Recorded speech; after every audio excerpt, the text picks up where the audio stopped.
आदाब। जेके न्यूज़ के उर्दू खबरनामे में आपका खैर मकदम है। आपके साथ आलम खान हकदार। खबरों पर आगे बढ़ने से कबल आगे नजर डालते हैं इस वक्त की हेडलाइंस पर। तनवीर सादिक ने रियासती दर्जे की बहाली की वकालत। लेफ्टिनेंट गवर्नर से अमलोकारों की सूरत हाल को बेहतर करने की अपील।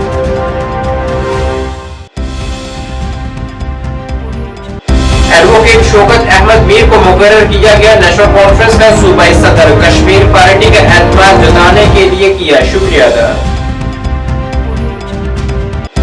रुकने पार्लियामान मियां अल्ताफ ने अनंतनाग में दिशा मीटिंग की सदारत कर जारी तरक्याती मंसूबों का लिया जायजा।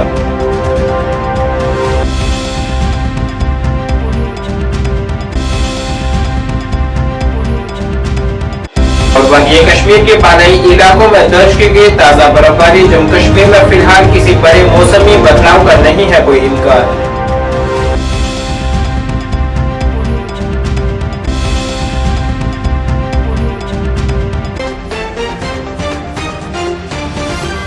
अब खबरें तफसील से। ज़ादिबल असेंबली हल्के से मेंबर कानून साज असेंबली तनवीर सादिक ने आज कहा है कि जम्मू कश्मीर में कई ललकारे हैं, लेकिन नेशनल कॉन्फ्रेंस हुकूमत अपने मंशूर में किए गए तमाम वादों को पूरा करेगी। उन्होंने रियासत का दर्जा फौरी तौर पर बहाल करने की वकालत करते हुए कहा है कि इससे यहाँ के हालात बेहतर होंगे। उन्होंने लेफ्टिनेंट गवर्नर से भी यहाँ के अमन और कानून की सूरत हाल को बेहतर करने और कसूरवारों के खिलाफ कार्रवाई का मुतालबा किया है। चैलेंजेस तो है, हमने अपने मंशूर में भी वो लिखा है कि उस चीज को हम वापस रिविजिट करेंगे। अब अभी जिस तरह मैंने कहा, अभी एक महीना भी पूरा नहीं हुआ, उमर साहब को, उनकी हुकूमत को थोड़ा संभालने दीजिए। हर एक चीज जो हमने लिखा है, चाहे वो रिलीज ऑफ प्रिजनर्स हो, चाहे टर्मिनेशन हो, इन सब चीजों पे थोड़ा वक्त तो लगेगा। अगर ये एक महीने का मैंडेट होता या 2 महीने का, तो मैं समझ सकता था कि हमें अर्जेंसी में करना है।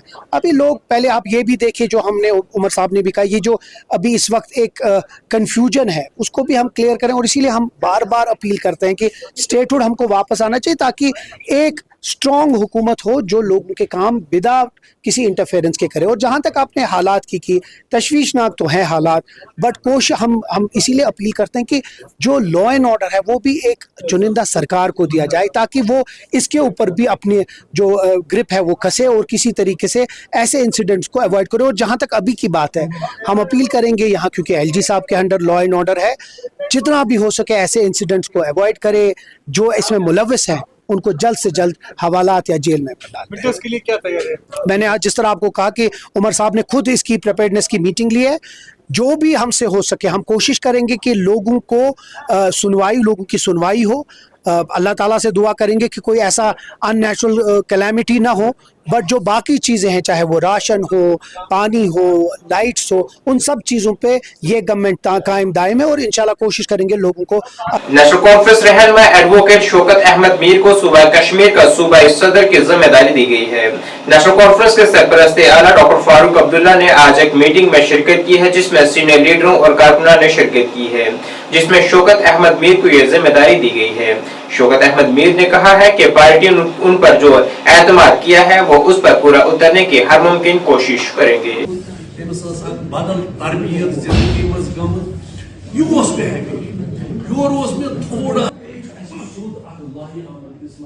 पहले शुक्रिया अदा करना चाहता हूँ नेशनल कॉन्फ्रेंस की क़यादत का, जिसमें डॉक्टर फारूक अब्दुल्ला साहब सदर मोहतरम, नायब सदर उमर साहब, जनरल सेक्रेटरी अली मोहम्मद सागर साहब, उन सारों का मशकूर हूँ जिन्होंने मुझ पर यह जिम्मेदारी सौंप दी। मैं इंशाल्लाह कोशिश करूँगा कि मैं उनकी एक्सपेक्टेशंस पर खरा उतरूँगा। सर, मीटिंग आज बुलाई गई थी, ये मीटिंग किस लिए थी? क्या ये आज मीटिंग नहीं थी, मैं हस्ब दस्तूर दफ्तर आया। फॉर्मली मैंने एज प्रोविंशियल प्रेसिडेंट ज्वाइन नहीं किया, क्योंकि हमारे नासिर साहब जो मुझसे पहले आज के दिन में वही प्रोविंशियल प्रेसिडेंट है, एडवाइज़र बन गए, वो बाहर है।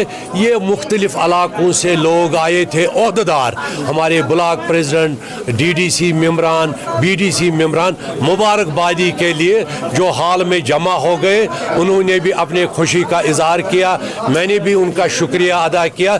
लेकिन हम फॉर्मली इसको 2-3 दिन के बाद एक प्रोविनेंस कमेटी की मीटिंग बुलाने जा रहे हैं, जिसकी सदारत इंशाअल्लाह डॉक्टर साहब करेंगे और उसमें जनाब उमर अब्दुल्ला साहब और जनाब नासिर साहब, बाकी ज़ोमा जो भी कश्मीर से वो शिरकत करेंगे। उसमें अपने ख्यालात का इजहार करने के बाद फॉर्मली मैं टेक ओवर करूँगा नासिर साहब से। डॉक्टर साहब भी आए थे आज? फारूक साहब आए थे, उनका दस्तूर है, वो जब भी आते हैं डेलीगेशन से मिलते हैं, मुझे भी उधर बिठाया। डेलीगेशन ने कुछ मुतालबात किए, कुछ एडमिनिस्ट्रेशन से लिए, कुछ मिनिस्टर साहिबान से लिए, कुछ मेरे ज़िम्मे रखे। फिर मैं उधर से निकला और मैंने वर्कर से अलहदा इजहार तशक्कुर किया कि वो सीधे मेरे पास आए। और चूँकि नासिर साहब का एक कलीदी लंबा रोल 11 साल रहा बहैसियत सूबाई सदर, जिनके साथ मैं एज सूबाई सेक्रेटरी रहा, एक बड़ी कोऑर्डिनेशन रही, उनसे मैंने बहुत सीखा। अनंतनाग राजौरी पुंछ पार्लियामानी हल्के से रुकने पार्लिमान मियां अल्ताफ अहमद लालवी ने अनंतनाग में दिशा मीटिंग की सदारत की है, जिसमें तमाम 7 कानून साजों, तबकात के नुमाइंदों और जिला इंतजामिया के अरकान ने शिरकत की है। इजलास में जारी तरक्याती मंसूबों का जायजा लिया गया है। मकामी मसाइल को हल करने और जिला भर में अवामी खिदमात की फराहमी को बढ़ाने के लिए मुख्तलिफ महकमों के दरमियान मुअस्सर हम आहंगी को यकीनी बनाने पर तवज्जो मरकूज की गई है। तमाम MLAs की मौजूदगी ने इलाकाई तरक्की और कम्युनिटी वेलफेयर के अज़म पर जोर दिया है।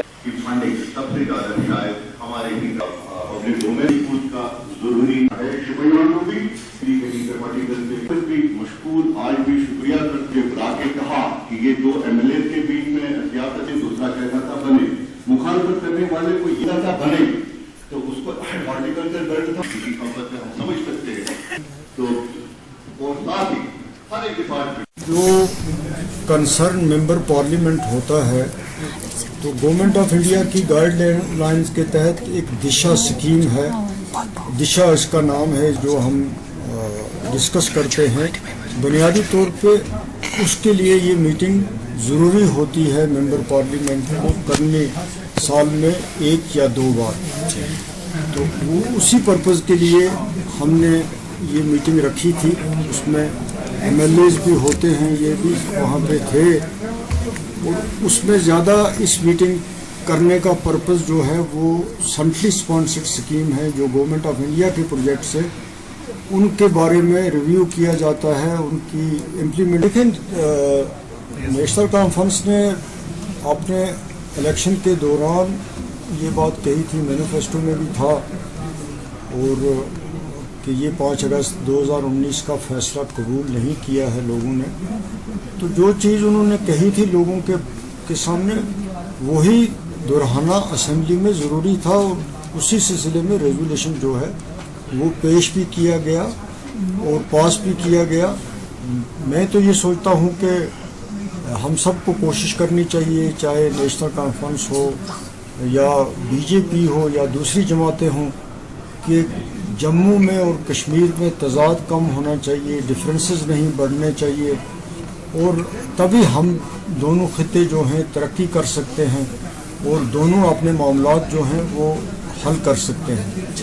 तो ये चीज़ें जो हैं इस वक्त मुझे लगता है कि ये हुकूमत जो बनी है, हुकूमत बनने से कश्मीर में भी राहत है और जम्मू के लोग भी राहत फील करते हैं। तो ये इतना बड़ा इशू नहीं है जितना इसको मीडिया बना रहा है। हमने एक अपना जो पॉइंट ऑफ व्यू था, जो हमने कहा था लोगों को, वो हमने असेंबली में पेश किया। नेचुरली BJP के MLAs ने उसका रिएक्शन करना था, उन्होंने किया, लेकिन हमने तो अपनी बात रखनी है लोगों के सामने, तो ये उसी की एक कड़ी थी। वादी कश्मीर के गुरेज इलाके में आज ताज़ा बर्फबारी दर्ज की गई है, जिससे तवील खुश्की का खात्मा हुआ है। बालाई इलाकों बशमूल कुलशेटाब, तुलैल और करीबी इलाकों में ताज़ा बर्फबारी हुई है। महकमा मौसमियात के मुताबिक फिलहाल कोई खास मौसमी तब्दीली का इम्कान नहीं है और 23 नवंबर तक मौसम अमूमन तौर पर खुश्क रहेगा। हालांकि उन्होंने कहा है कि इस दौरान सुबह और शाम धुंध रहने का भी इम्कान है।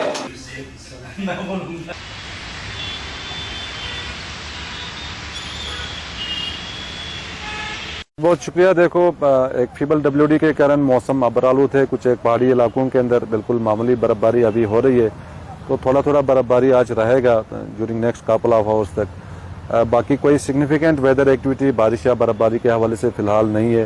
कुछ एक मैदानी इलाके खासकर नॉर्थ कश्मीर और सेंट्रल कश्मीर के कुछ एक मैदानी इलाकों के अंदर भी हल्की बूंदाबांदी हो सकती है। बाकी 15-16 के बीच में भी एक फीबल WD अप्रोच करा जिसके कारण हल्की बर्फबारी खासकर नॉर्थ कश्मीर और सेंट्रल कश्मीर के कुछ एक पहाड़ी इलाकों के अंदर, बाकी नॉर्थ कश्मीर के कुछ एक मैदानी इलाके या सेंट्रल कश्मीर के कुछ एक मैदानी इलाकों के अंदर हल्की बूंदाबांदी हो सकती है। बाकी कोई सिग्निफिकेंट वेदर एक्टिविटी टिल 23 नवंबर तक फिलहाल जो है नहीं है। तो कुल मिला के जो ड्राई स्पेल है वो मोर और लेस एक हिसाब से कंटिन्यू ही चल रहा है, तो 23 तक कंटिन्यू रहेगा। बाकी शालो फॉग मिस्ट ये सुबह शाम रहेगा, थोड़ा विजिबिलिटी भी जो है पुअर होने के चांसेस हैं कमिंग डेज के अंदर। और उसके बगैर जो ड्राइव करते हैं खासकर जो ट्रैवल करते हैं वो केयरफुली ड्राइव करें, पुअर विजिबिलिटी के कारण कभी कभार हादसात भी हो जाते हैं। तो ड्राइव करते हैं खासकर हाईवेज के अंदर या बाकी जो रोड्स हैं तो बिल्कुल केयरफुली ड्राइव करें और विजिबिलिटी काफ़ी पुअर हो जाती है। और उसके बगैर फार्मर्स भी जो है अपना जो हार्वेस्टिंग है बहुत सारे मैक्सिमम फार्मर्स ने कंप्लीट किया है, जिन्होंने नहीं किया है वो कंटिन्यू रख सकते हैं कमिंग डेज में भी, और जो ऑलरेडी हार्वेस्ट किया उसको सेफली स्टोर करें। बाकी फील्ड प्रिपरेशन का काम हो, शाख तराशी का काम हो, वो उन चीज़ों को जो है कंटिन्यू रख सकते हैं। फिलहाल कोई सिग्निफिकेंट वेदर एक्टिविटी बारिश या बर्फबारी के हवाले से पूरे जम्मू कश्मीर के अंदर टिल 23 नवंबर फिलहाल नहीं है। देखो अभी जो एक दो बार पिछले 2018 में 19 में अर्ली स्नोफॉल हुआ तो उस टाइम फ्रूट भी जो है बिल्कुल पेड़ पे थे और लीव्स भी बिल्कुल ग्रीन थे, तो उसके कारण काफ़ी ज़्यादा नुकसान हुआ। तो अभी इस समय जो है हार्वेस्टिंग ऑलमोस्ट कंप्लीट किया है मैक्सिमम फार्मर्स ने। उसके बगैर शाख तराशी का जो टाइम है वो भी यही है पीक टाइम, तो हमेशा इसी टाइम करते हैं आफ्टर हार्वेस्टिंग जो है फार्मर्स करते हैं। तो कमिंग डेज में भी फिलहाल कुछ है नहीं है ऐसे वेदर वाइज या स्नोफॉल या बारिश के हवाले से, तो वो कंटिन्यू रख सकते हैं। मौसम बेहतर ही है अभी टिल 23 तक, 23 के बाद फिर देखें।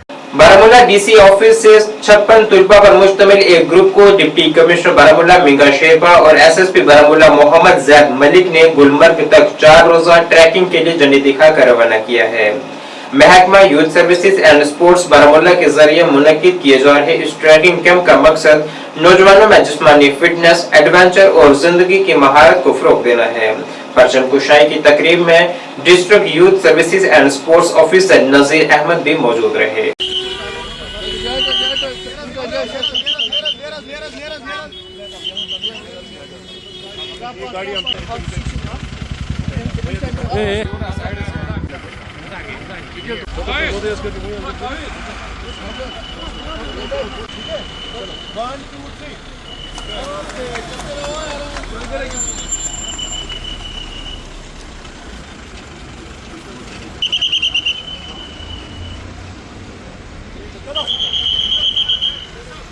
गवर्नमेंट डिग्री कॉलेज बारामूला में फिजिकल एजुकेशन शोबे ने ई स्पोर्ट्स क्लाश 2024 के ताउन से इंडोर स्टेडियम बारामूला में एक इंतहाई मतवक्का ई स्पोर्ट्स टूर्नामेंट का इनेकाद किया है।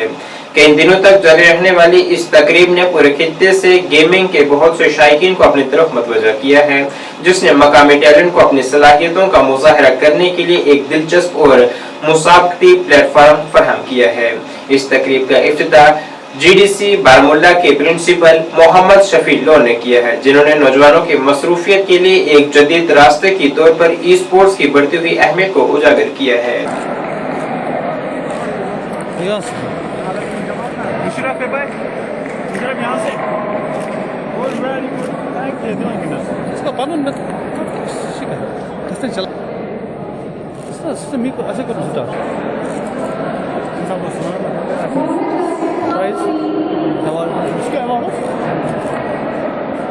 जो आज का प्रोग्राम था ये ई स्पोर्ट्स टूर्नामेंट था जो department of physical education GDC Baramulla in collaboration with e sports Kashmir ने ऑर्गेनाइज़ किया था। ये टूर्नामेंट ओपन था, इसमें कोई भी पार्ट कर सकता था। तो इसमें टोटल 54 टीमों ने पार्टिसिपेट किया था, जिसमें हमने क्वालिफायर खिलाया, तो उसमें से 16 टीमें हमारे पास आज फाइनल में आई। तो इस टूर्नामेंट का मकसद यही था, आप खुद भी देखते होंगे ई स्पोर्ट्स का अभी बहुत बूम चल रहा है at national as well as international level पे। तो हम बच्चों को एक मैसेज देना चाहते हैं कि आप बस सेल फोन्स पे खेलते हो ई गेमिंग, तो आप इसके लिए बहुत सारे प्लेटफॉर्म्स है, आप आगे आइए, आप इसमें भी एक्सेल कर सकते हो। प्रोग्राम जो है ये डिपार्टमेंट ऑफ फिजिकल एजुकेशन ने ऑर्गेनाइज़ कराया था, मगर इसमें हमारे बहुत सारे स्पॉन्सर्स हैं जिनकी वजह से ये पॉसिबल हो पाया, तो हम उनके बड़े मशगूल है कि उन्होंने हमें कोऑपरेट किया, सपोर्ट किया इस इवेंट को सक्सेसफुल करने में। ये एक ई स्पोर्ट्स टूर्नामेंट था जिसमें एक गेम खेली जा रही थी जो कि BGMI थी, जो कि अभी करंट इंडियन सिनेरियो में बहुत आगे जा चुकी है।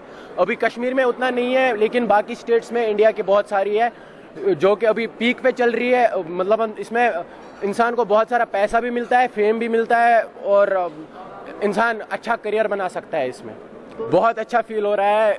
आई थिंक पिछली बार हमने लैन खेला था NIT श्रीनगर में, उसमें #2 सिक्योर किया था, तो आज #1 सिक्योर किया इधर GDC बारामूला में इंडोर स्टेडियम में, तो बहुत अच्छा फील हो रहा है।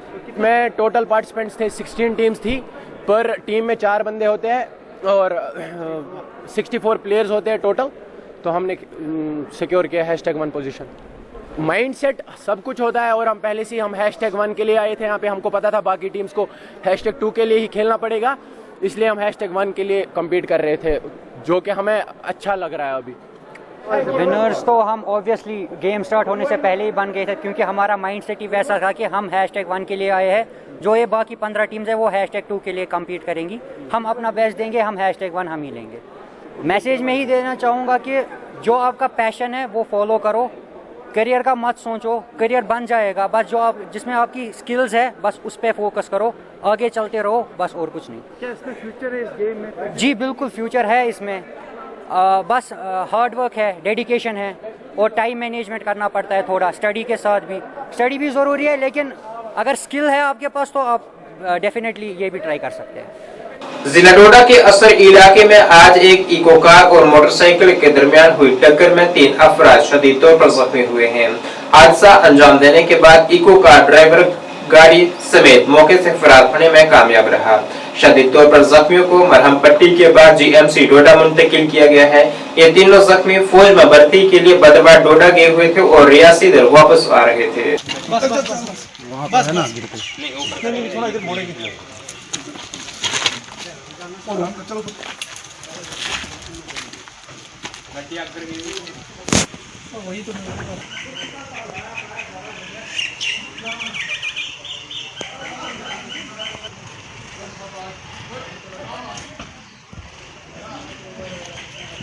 जिला अनंतनाग में आज सरकारी असातिज़ा के लिए 3 रोजा तरबियती सीरीज का इफ्तिताह किया गया है, जिसका मकसद स्कूलों में तलबा के लिए मावन, बाइज्जत और जामा तालीमी माहौल बनाना है।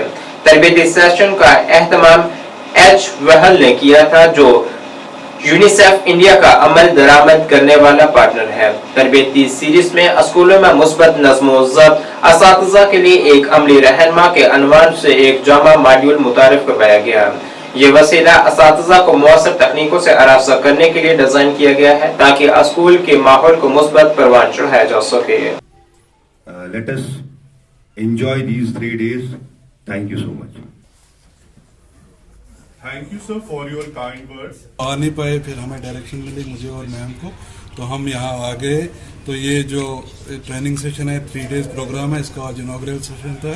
ये ह्यूमैनिटी वेलफेयर ऑर्गेनाइजेशन जो हेल्पलाइन बिजवारा है, इन कोलैबोरेशन विद यूनिसेफ इन्होंने किया है, तो बहुत अच्छा ऊपर ट्रेनिंग चल रही है। तो इसमें ये टीचर्स को पॉजिटिव डिसिप्लिन के मुतालिक ट्रेनिंग दे रहे हैं, तो काफ़ी अच्छा ये लगा। जाहिर सी बात है, जब ट्रेनिंग मिलती है तो उसका पॉजिटिव एस्पेक्ट जो है इंस्टीट्यूट में नेचुरली चला जाता है, तो इससे यकीनी फ़ायदा होगा। मेरा नाम डॉक्टर फारूक फ़हीम है, मैं institute of Kashmir studies university of Kashmir में पढ़ाता हूँ। और जहाँ तक इस ट्रेनिंग का मामला है, ये ट्रेनिंग बहुत ही अहम मुद्दे पे आज शुरू हुई है। जो मुद्दा है वो है बच्चों की एजुकेशन का, लेकिन बच्चों की एजुकेशन में जो भी चीज़ें बाधा बनती हैं, बैरियर्स बनती हैं, उस पे हम एक ट्रेनिंग करवा रहे हैं। ये ट्रेनिंग बहुत अहम इसलिए है क्योंकि आज तक डिसिप्लिन को एक खास तरह से देखा जाता था। जैसे मेरे एक दोस्त ने इससे पहले भी कहा, फारूक साहब ने कहा कि पहले ज़माने में यही सोचा जाता था कि शायद डंडा या हाथ से ही हम बच्चे को मोल्ड कर सकते हैं, उसको ट्रैक पे ला सकते हैं। लेकिन जिस तरह से अब कानून है, लेजिस्लेशंस है बच्चों के रिलेटेड अभी हमारे हिंदुस्तान में, तो उस लिहाज से किस तरह से टीचर्स को ओरिएंट किया जाएगा कि आप किस तरह से पॉजिटिव डिसिप्लिन बच्चों में ला सकते हो, पॉजिटिवली बच्चों को एंगेज कर सकते हो विदाउट मैं ये कहूँगा कि कोई भी फॉर एग्जांपल अब्यूज या कोई भी कॉर्पोरल पनिशमेंट नहीं देना है। तो विदाउट दैट कि किस तरह हम बच्चों के साथ डील कर सकते हैं। Thank you. नेशनल कॉन्फ्रेंस की जानिब से आज जिला कुलगाम की वर्किंग मीटिंग मुनक्किद हुई है, जिसकी सदारत जिला सदर सफदर अली खान ने की है। मीटिंग में मेंबर असेंबली देवसर पीरजादा फेरोज अहमद शाह के अलावा दीगर लीडरान ने शिरकत की है। मुकर्रिरीन ने पार्टी को मजबूत बनाने पर जोर दिया है। उन्होंने जिला सतह पर पार्टी वर्करों के मसाइल पर गौर-व-खोज किया और मसाइल को हल करने पर जोर दिया है।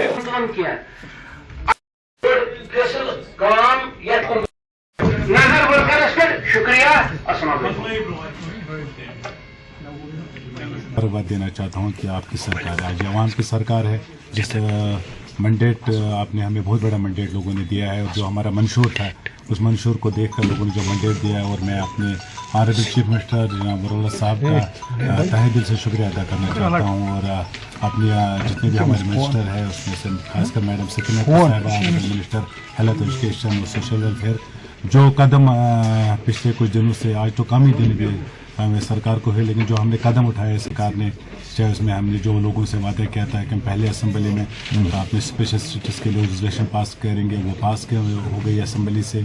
उसके अलावा जो हमने वो मार्च 9 दिसंबर सेशन एजुकेशन था 9th क्लास तक, और इंशाल्लाह ताला आगे वो पूरा जितनी भी हायर एजुकेशन हायर क्लास से उनमें भी हो जाएगा। इसके अलावा जो लोगों ने ज़मीन दी थी, ये जो हमारे स्कूल के कुछ वो स्कूल बनाने के, जो बिल्डिंग बनाने के लिए लोगों ने ज़मीन दी, अपने वोटरों के साथ अपने कश्मीर जो नेशनल कॉन्फ्रेंस है वो बाकी है जम्मू कश्मीर को, जो हमने एजेंडा पेश किया था रेजोल्यूशन, हमने यहाँ पर जो पहले दिन हमने कायदेसानी या हमारे डिप्टी चीफ मिनिस्टर के हाथ में उन्होंने वो रेजोल्यूशन पास की, जो दफ़ा 370 वो भी हमने उसमें पास की। उसमें हमारे ऑनरेबल MLA साहब भी थे। उसके बाद जितने भी मुद्दे उन्होंने वहाँ पर उठाए, जो भी चावल का था मसला या कुछ की गैस का मसला था, वो भी आस्ते आस्ते से हल हो जाएगा। बाद में हमने अपने चीफ मिनिस्टर के साथ उनको मैं इतना दरख्वास्त करना चाहता हूँ, जो हमारे डेली वेजर है, जो हमारे ये मानदा है, उनके मसले वो पूरे हो जाए। नाज़रीन, इस वक्त के उर्दू बुलेटिन में बस इतना ही। मुझे मेरी टीम के साथ दीजिए इजाजत। अल्लाह हाफिज।